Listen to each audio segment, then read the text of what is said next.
하나님께서 이 세상을 창조하시고 하나님의 나라를 이 땅에 이루기를 원하셨습니다. 범죄한 인간은 하나님의 뜻을 이룰 수가 없고, 그럼에도 불구하고 하나님은 끊임없이 하나님의 일을 믿음의 사람들을 통해서 이루어 가심을 우리에게 보여주십니다. 갈대아 우리에 있는 아브라함을 선택하시고, 그리고 그의 아들 이삭을 또 세우시고, 그리고 야곱을 또 세우십니다.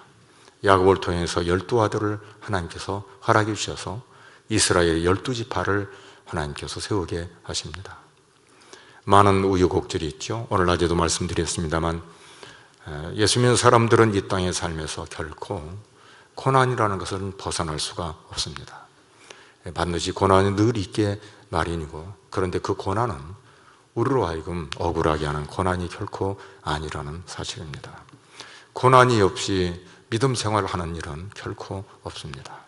우리는 주님께서 이 땅의 공생애를 사실 때 마지막 십자가에 못 박혀 죽으실 때까지도 사람들이 예수님을 시험합니다. 고개를 돌리고 침을 뱉고 십자가에서 내려오라고, 성전을 사흘 만에 헐고 짓는 자라고 그러면서 아주 비아냥거리고 저주하고 모독하는 그런 말을 합니다. 대제사장들도 그렇고 장로들도 그렇고, 그리고 양편에 있던 강도 두 사람도 똑같은 말을 합니다. 제가 질문을 했어요. 십자가에 매달리는 게 쉽냐 아니면 내려오는 게 쉽냐? 그럴 때 모두가 다 내려오는 게 쉽다고 말합니다. 여러분, 매달리는 게 어렵지요. 훨씬 더 고통스럽습니다. 참고 견딘다는 게 그렇게 쉬운 일이 결코 아닙니다.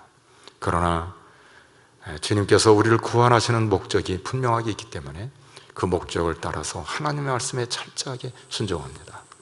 오늘 우리가 참고 견디는 이유가 어디에 있는가? 그것은 내가 의로울 여기서 참고 견디는 게 결코 아닙니다. 우리를 통해서 하나님께 영광이 되고, 우리를 통해서 하나님의 나라가 이루어가는데, 우리가 쓰임받고 그리고 하나님의 뜻을 이루는데 도구가 되고, 그리고 그 한 부분을 감당하는 하나님의 사람으로 살아가기 위함입니다. 하나님은 이 땅에서 우리가 믿음으로 살기를 원하고, 믿음의 가정과 그리고 교회를 잘 이루기를 원하십니다. 하나님께서 아브라함을 선택하시고 약속하셔요. 그 약속이 아주 중요한 언약인데, 너희들이 4대 만에 큰 고난과 노예로 살다가 다시 나와서 내가 지시하는 땅으로 가서 그곳에서 살게 될 거라고 하나님께서 약속을 하십니다. 오랜 후에 일어날, 몇백 년 후에 일어날 일을 아브라함에게 약속하십니다. 하나님께서 약속하신 땅은 젖과 꿀이 흐르는 가나안 땅입니다. 아브라함과 이삭과 야곱에게 약속하시고, 그리고 그 언약을 이루어 가십니다. 야곱의 11번째 아들 요셉을 통해서 애굽 땅에서 고센이라는 땅에 정착하고 편안하게 잘 지냅니다. 요셉이 죽고 난 뒤에 요셉을 알지 못하는 새로운 왕이 올라서면서부터 이스라엘 백성들은 고난의 삶을 살게 됩니다. 그야말로 혹독하게, 그 어떤 민족이 겪는 고난보다도 가장 혹독한 고난을 당합니다. 남자아이들이 태어나면 나일강에 던져서 죽이라고 할 만큼 그렇게 잔인하게 이스라엘 백성들을 진멸하려고 합니다. 430년이라는 세월은 짧은 세월이 결코 아닙니다. 우리나라가 36년 동안 일제강점기에 정말 힘들게 살았던 우리의 선조들입니다. 이 얘기를 들어보면 너무 억울하죠. 너무 화가 나고 너무 속이 상합니다. 그런데 이스라엘 민족은 36년이 아니라 430년을 그렇게 삽니다. 그때 하나님께서 누구를 준비하시냐면 모세를 준비하십니다. 모세의 부모가 누구냐면 아므람과 요셉이십니다. 이건 출애굽 6장 20절이 나오는 거예요. 아므람과 요셉은 그 시대에 애굽의 왕 바로의 그 지엄한 명령을 받고도 모세가 태어나는데 나일강에 던지지를 않습니다. 그리고 그 모세가 나일강에서 목욕하는 바로 왕의 딸의 눈에 띄어서 입양하게 되고 애굽 왕 그 궁중에서 40년 동안을 자라게 됩니다. 모세가 그곳에 자라면서 그냥 자란 게 아니에요. 능통한 사람이 됩니다. 탁월한 사람이 되는 거예요. 이게 사도행전 7장 22절에 나오는데 같이 한번 읽어보겠습니다. 모세가 애굽 사람의 모든 지혜를 배워 그의 말과 하는 일들이 능하더라. 모세가 온유함의 지면의 모든 사람보다 성하다 그렇게 말해주면서 모세가 40년 동안 이스라엘 백성들을 인도를 할 때 무능한 사람처럼 보여요. 온유함의 지면에 승하고. 그런데 그렇지 않아요.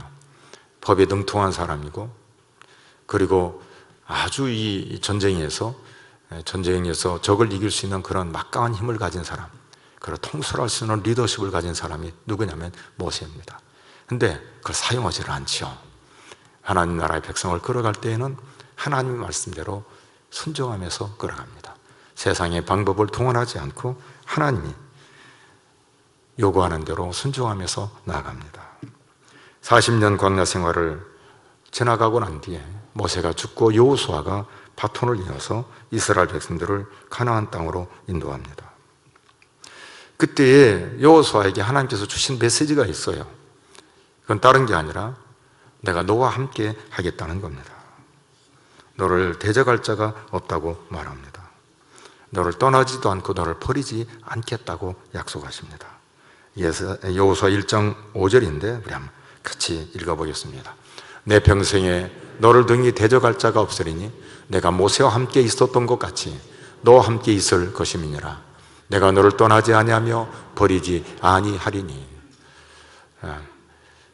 여호수아에게 들려준 메시지는 다른 거 없어요. 내가 너와 함께 하겠다고 말해줍니다. 여러분, 하나님이 택한 백성은 전제 조건이 있어요. 하나님이 함께 하신다는 사실입니다.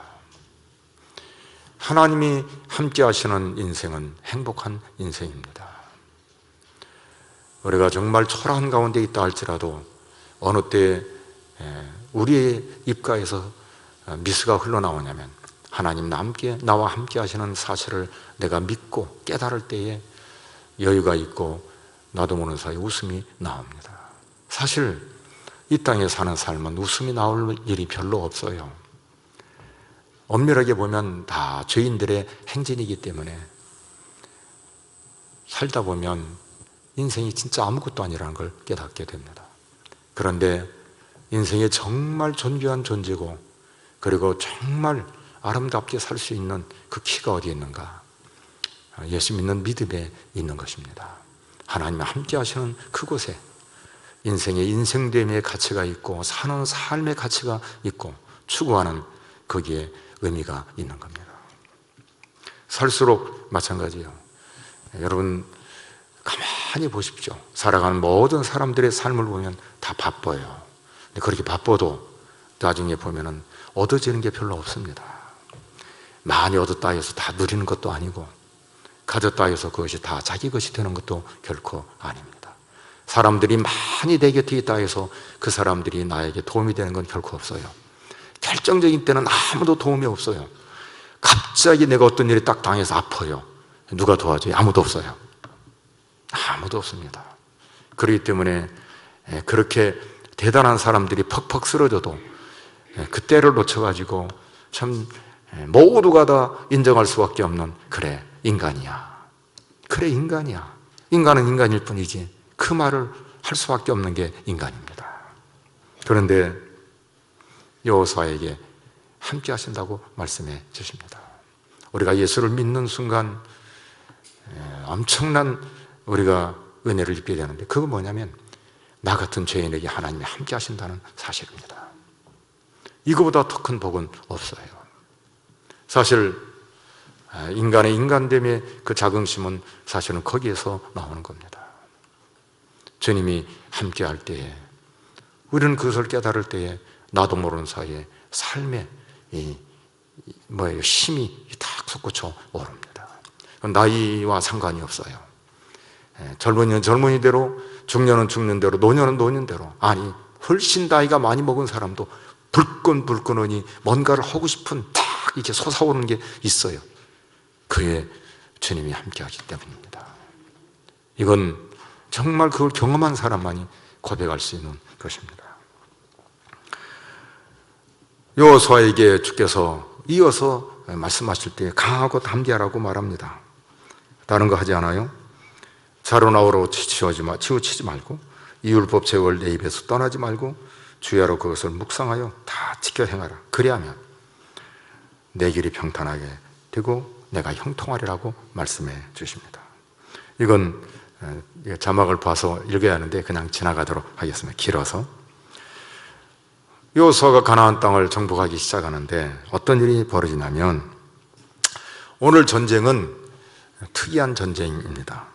이 특이한 전쟁이 어떤 의미에서 특이한 전쟁이냐면, 기브온이 이 가나안 족속 중에 한 그런 족속인데, 이스라엘이 막강하니까 기브온이 미리 와서 여호수아에게 아주 자기들이 먼 곳에서 온 사람처럼 거짓으로 가정하고는 화친을 맺기를 원합니다. 그래서 화친을 맺어요. 여호수아가 그것을 따져보지 않고 그냥 맺습니다. 그리고 그들로 하여금 물을 깃고 그 다음에 뗄나무를 이렇게 할 수 있는 그런 종으로 살 수 있도록 화친을 하게 됩니다. 이걸 주변에 있는 왕 중에 어떤 왕이 민감하게 받아들이냐면, 예루살렘 왕 아도니 세덱이라는 왕이 그걸 민감하게 받아들이고는 이러서는 안 된다, 이런 배반자가 있으면 되겠냐 하고는 주변에 있는 네 왕을 이렇게 통보를 해서 나를 좀 도와줘라, 기브온을 공격해야겠다, 그렇게 말합니다. 그때 네 왕이 어떤 왕이냐면 헤브론 왕 호함, 야므롯 왕 비람, 라기스 왕 야비야, 에글 왕 드빌에게 올라와서 나를 도와주라고, 우리 연합 전선을 펴서 기브온을 완전히 쑥새밭을 만들자고 그렇게 합니다. 그때에 이 소식을 들은 기브온의 족장이 급하게 사람을 길갈까지 보내서 우리를 도와달라고, 지체하지 말고 도와달라고 그렇게 요청을 합니다.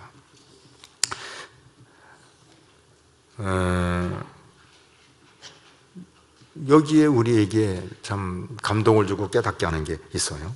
그것은 기브온 사람들이 여호수아에게 지체하지 말고 우리를 올라와서 도와달라고 요청할 때에 여호수아가 하나님을 기쁘시게 하는 그런 행동을 합니다. 그 말을 듣자마자, 그때가 아마 초저녁인 것 같아요. 그걸 듣자마자 이 여호수아가 이스라엘의 모든, 여기 보면 군사를 동원했다 그랬어요. 모든 군사를 동원하고 모든 용사를 다 동원을 합니다. 그리고는 길갈에서 어디로 가냐면 기브온을 향해서 밤새도록 올라갑니다. 밤새도록 올라가서 도착한 그 시간이 아마 새벽이 아니었나 그런 생각이 듭니다.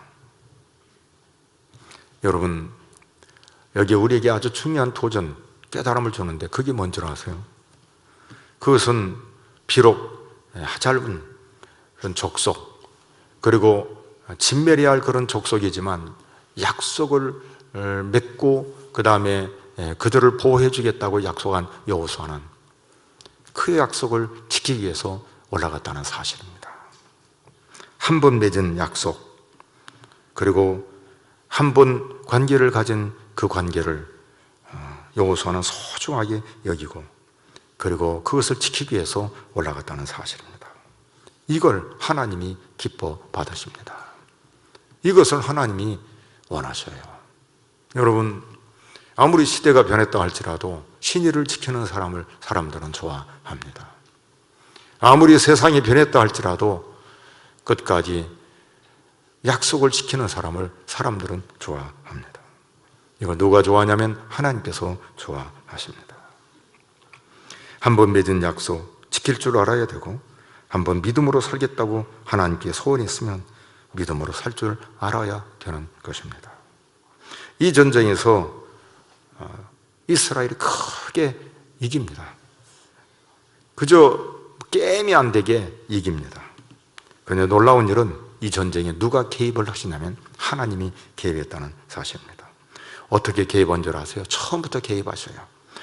오늘 보면은 길갈에서 기브온을 향해 올라가는 여호수아에게 하나님께서 이렇게 말씀하십니다. 두려워하지 말라.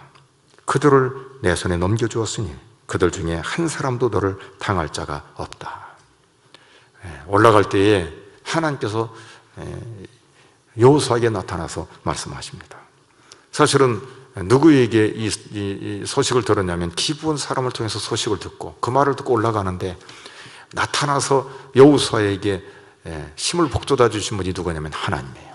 그분이 여호수아에 나타납니다. 올라갈 때 두려워하지 말라고 말합니다. 염려하지 말라고 말합니다. 그들을 내 손에 넘겨줬으니 그들 중에서 한 사람도 너를 당할 자가 없다고 말합니다. 그리고 두 번째는 여호와께서 가나안 5대 왕 그들로 하여금 이스라엘 앞에서 대피하게 만듭니다. 그게 10절이 나오는데 10절을 우리 자막을 같이 보면서 읽어보겠습니다. 여호와께서 그들을 이스라엘 앞에서 패하게 하심으로 여호수아가 그들을 기브온에서 크게 살육하고 베드로에 올라가는 비탈에서 추격하여 아세가와 막게다까지 이르니라. 여기 보면 누가 전쟁에서 진두지휘를 하냐면 하나님이 하시는 거예요. 여호와께서 그들을 이스라엘 앞에서 패하게 하셨다. 그렇게 말해줍니다. 그걸로 끝나지 않아요. 여기 보면은 여호와께서 우박을 내리는데 얼마나 큰 우박을 내렸는지 적들이 그냥 이 칼에 맞아 죽은 사람보다 우박에 죽은 사람이 훨씬 많아요. 그게 11절인데 11절을 우리 같이 한번 읽어보겠습니다. 그들이 이스라엘 앞에서 도망하여 베드로의 비탈에서 내려갈 때에 여호와께서 하늘에서 큰 우박덩이를 아세가에 이르기까지 내리시매 그들이 죽었으니 이스라엘 자손의 칼에 죽은 자보다 우박에 죽은 자가 더 많았더라. 누가 개입하시냐면 하나님이 개입하십니다. 여러분 예수를 믿고 믿음으로 살 때에 하나님이 우리 인생길에 함께 동행하는 걸 여러분 믿습니까? 내 길을 인도해 주셔요. 낮에도 말씀을 드렸습니다만 고난이 있어요. 그런데 하나님이 모르는 고난이 있을까요? 없어요. 하나님이 다 아십니다. 그리고 그 고난이 어떤 고난인가를 하나님은 아셔요. 그리고 대처법도 하나님은 갖고 계십니다. 근데 그 고난을 앞에서 내가 믿음으로 계속해서 가느냐 아니면 적당히 타협하냐는 결국은 판도가 달라진다는 사실입니다. 잘 보십시오. 기브온 족속 그를 위해서 밤새도록 모든 이스라엘 군대를 동원합니다. 그리고 용사들을 다 동원해서 그리고는 기브온을 향해서 올라갑니다. 출혈이 크지요. 자기 동족을 위해서 싸우는 것도 아니고 자기 민족을 위해서 싸우는 것도 아니잖아요. 기브온을 위해서 싸우러 올라가지 않습니까? 출혈이 크죠. 그런데 그것보다 더 중요한 건 뭐죠? 여러분, 신의를 지키는 것이 중요한 겁니다. 예수 믿는 사람에게 있어서 정말 중요한 게 뭔 줄 아세요? 아, 저 사람은 믿을 만한 사람이야. 이게 중요합니다. 여호수아 그 약속한 그것을 그대로 실천합니다. 더 기가 막힌 건 전쟁을 조금만 이렇게 더 하면 이 다섯 나라 왕을 다 진멸할 수가 있는데 해가 자꾸 이렇게 넘어가려고 그래요. 그러니까 여호수아가 하나님 앞에 기도하죠. 태양이 멈추기를 기도하고 달이 멈추기를 기도합니다. 전무후무한 이 태양이 멈추고 달이 멈추는 이런 기도는 전에도 없고 후에도 없는 딱 한 번 하나님이 들으시는 그런 기도인데 12절에서 14절까지 나오는데 우리 한번 같이 한번 읽어보겠습니다.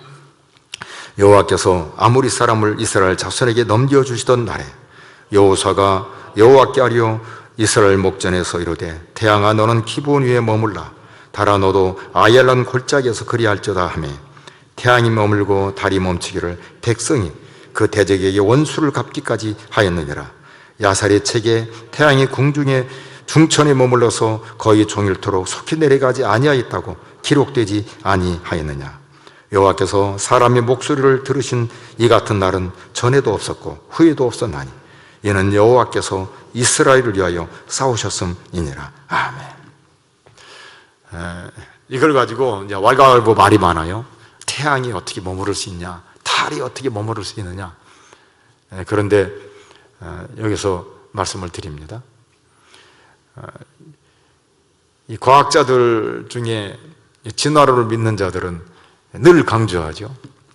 인류가 진화를 했다고 그렇게 강조합니다. 창조론자들은 창조했다고 말씀하셔요. 근데 누가 이기냐면은 이 진화론자들이 이겨요. 막 뭐 학술을 내놓고. 그러니까 창조했다 그러면 창조한 걸 어떻게 증명할 수 있어요, 없어요? 창조한 걸 우리가 어떻게 증명할 수가 없는 거예요. 그건 믿음이에요.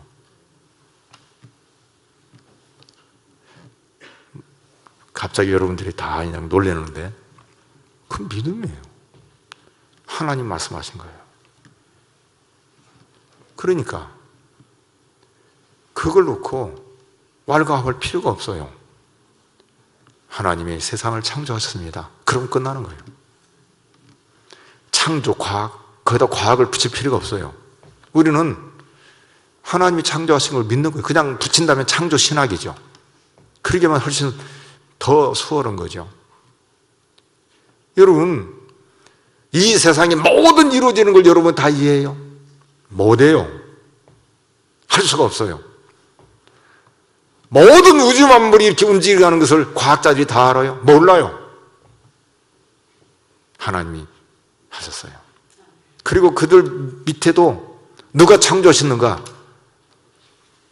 뭔가 있다는 것을 알지만 빅뱅에서 저절로 만들어진 건 없습니다. 가설이죠. 태양이 머물고 달이 머무는 것은 과학적으로 이성적으로 이해가 안 되죠. 이렇게 말하죠. 자전하지 않냐, 공전하지 않냐. 다 쓸데없는 소리고 하나님 멈추기가 멈추는 거예요. 하나님이 살리시면 살리는 거라 이 말이죠. 이게 오늘 우리에게 필요한 거라 이 말이죠. 여호수아가 하나님을 믿고 나간 이유가 어디에 있는가? 그것은 딱 하나예요. 약속하신 하나님이 반드시 이루실 것이다. 오늘 이 시대에 누가 믿음의 승리자가 되는가? 하나님을 믿고 신의를 지키고 나가는 그 사람이 승리자가 되는 거예요. 여러분, 한 사람이 태어나서 한 인생을 살다가 떠난다 하잘 것 같죠? 아니요. 대통령만 그런 게 아니라 유명한 사람만 그런 게 아니라 무명의 사람, 아무도 알아주지 않는 사람이라 할지라도 그 사람이 얼마나 소중한 줄 아세요? 왜냐하면 하나님이 허락하셔서 이 땅에 태어난 거예요. 그 일생을 하나님께서 필요해서 이 땅에 살게 하신 것이라 이 말입니다. 우리 모두는 하나님이 허락한 이 땅에 살면서 내가 얼마나 존귀한 존재인가를 알아야 돼요. 그리고 우리가 하나님의 말씀에 순종하며 살아야 할 피조물이라는 사실을 우리는 알아야 됩니다. 자꾸 인간의 과학과 인간의 힘과 어떤 인간의 그 모여진 연합을 자꾸 강조하고 그것을 과시하려고 하는데 아니에요. 우리는 하나님 앞에 엎드리고 그리고 하나님의 말씀에 순종하고 이 땅에 하나님의 나라의 백성으로서 살아가야 된다는 사실, 이걸 꼭 기억하시기를 바랍니다. 오늘 이 시대도 하나님은 그런 사람을 통해서 하나님은 하나님의 일을 이루어 가십니다.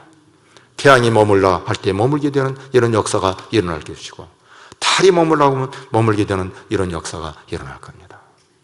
여러분, 오늘 우리는 사실은 불가능한 세상을 살아가고 있습니다. 우리 중에 이 세상을 이길 수 있는 힘이 누구 있습니까? 아무도 없어요.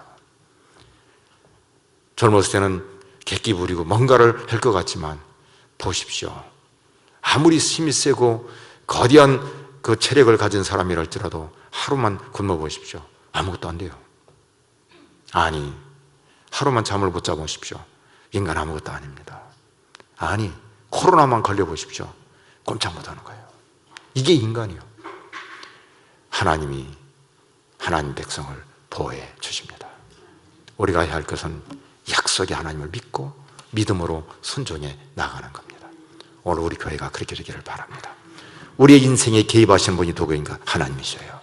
내 인생의 걸음걸음을 걷게 하시고 개입하시는 분이 누구인가? 하나님이십니다.